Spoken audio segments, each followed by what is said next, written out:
Aujourd'hui, nous avons trois motifs d'action de grâce, de remerciement à Dieu. Quels sont-ils, ces motifs d'action de grâce? Tout d'abord, vous savez qu'en 2019, le Saint-Père, le Pape François avait demandé que le troisième dimanche ordinaire de l'année, eh bien, ce soit consacré à la fête de la parole de Dieu, car nous devons être de plus en plus, on peut dire, conscients de ce grand cadeau que Dieu nous fait à chaque jour, de nous donner sa parole pour nous guider sur le chemin qui mène au bonheur éternel, à la vie éternelle. Deuxième motif d'action de grâce, le 25 janvier, frères et sœurs, c'est la fête dans l'Église normalement de, c'est ça, de Saint Paul, plus précisément de la conversion de Saint Paul, sans laquelle, eh bien, nous n'aurions pas les lettres de Saint Paul qui nous éclairent beaucoup sur notre vie chrétienne. La conversion de Saint Paul, c'est un signe que Dieu, eh bien, peut transformer une vie radicalement. Il est passé, avant d'être Saint Paul, il a été Saül, un ennemi de l'Église qui cherchait à éliminer les chrétiens.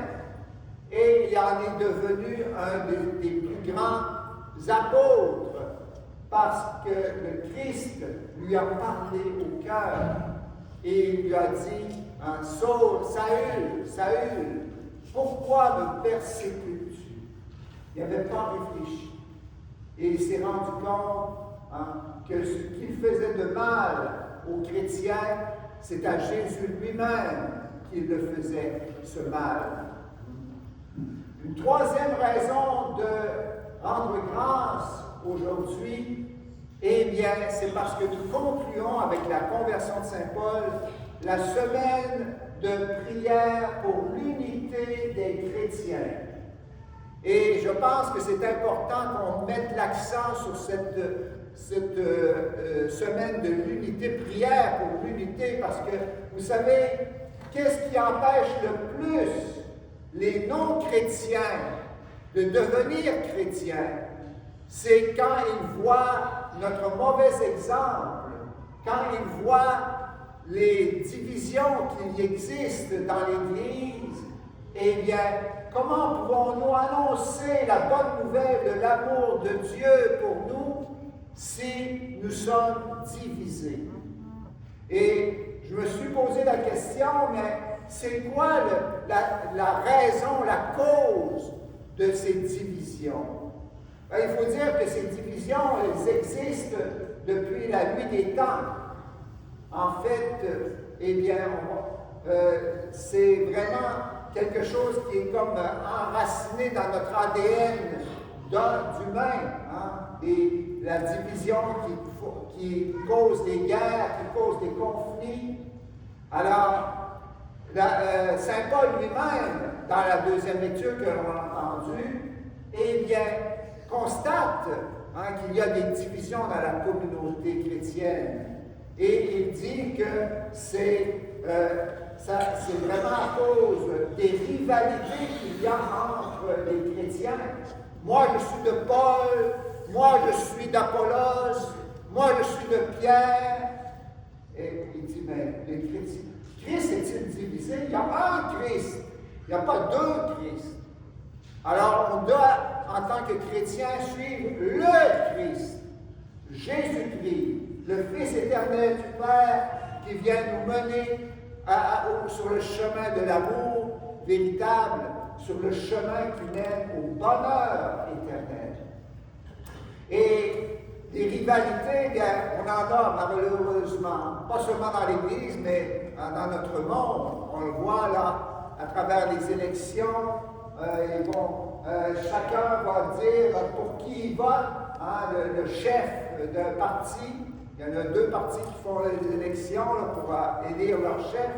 Et là, chacun tire la couverture de son côté, bien entendu.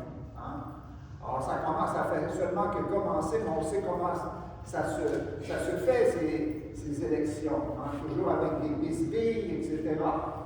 Alors, mais le point principal qui est important, on cherche quelle est la cause de nos divisions.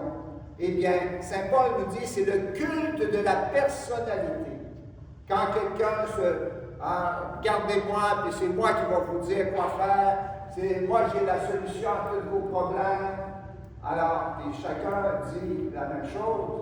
Alors, on se bataille, comme on dit. Mais plus profondément que cela, la cause profonde de nos divisions vient de notre péché, le péché d'orgueil.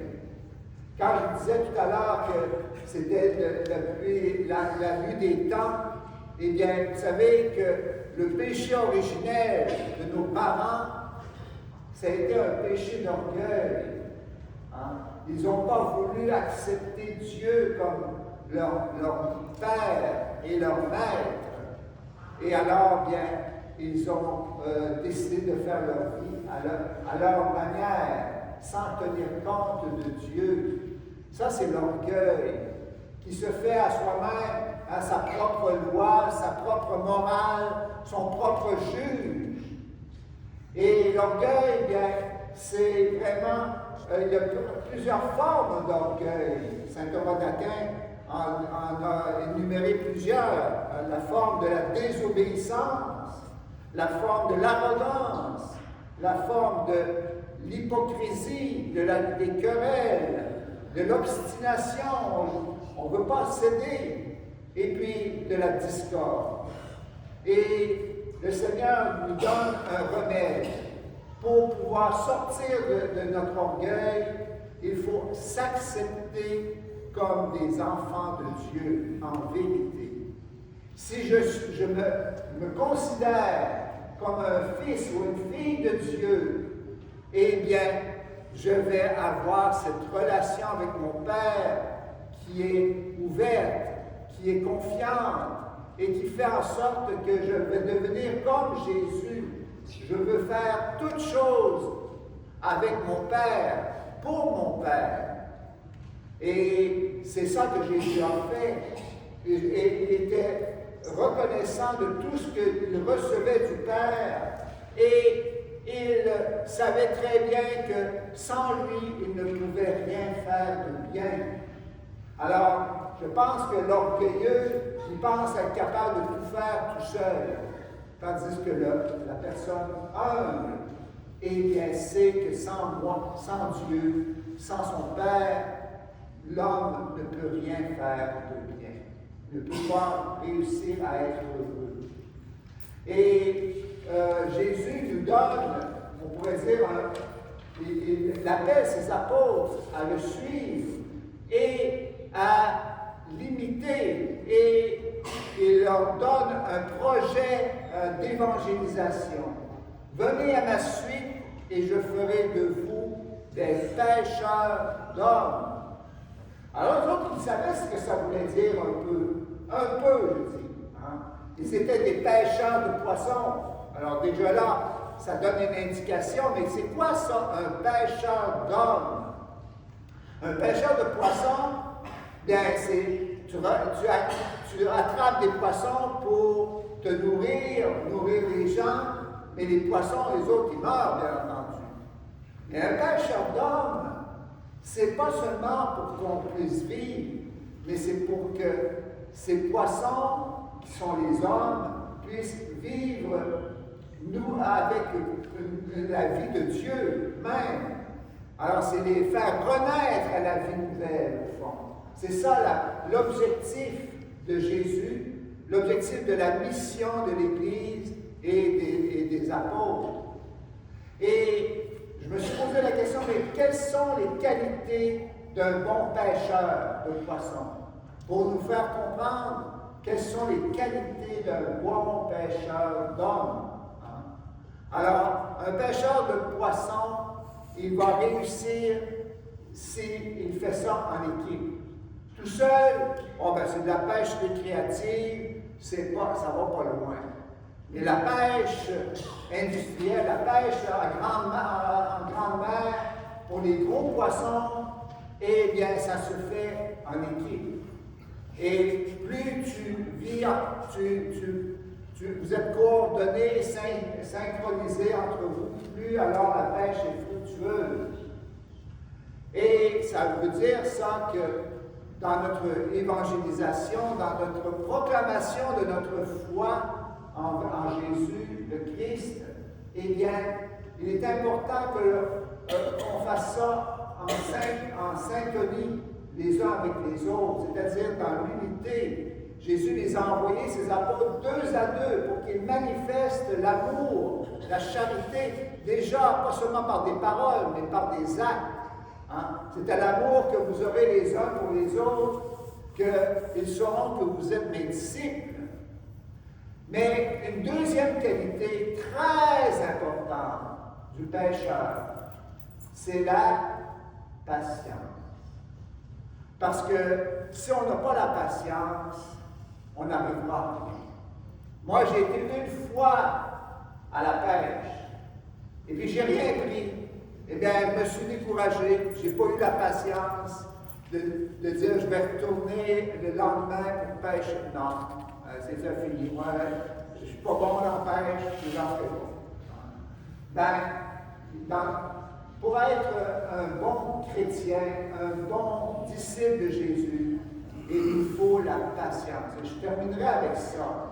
Hein, c'est le mot qui est clé, qui va me donner la ligne juste là, pour pouvoir réussir ma vie, réussir mon évangélisation.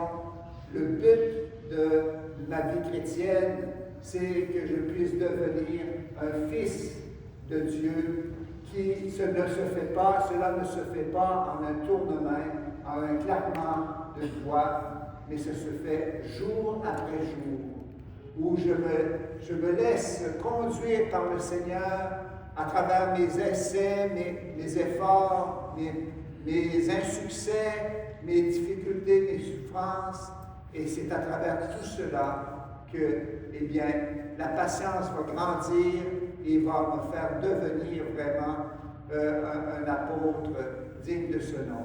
J'ai lu, et je termine avec ça, une phrase d'un prêtre, un saint prêtre, Édouard Pope, qui disait « La patience est le train express pour l'humilité. Et l'humilité est la station voisine de la perfection de la vie. »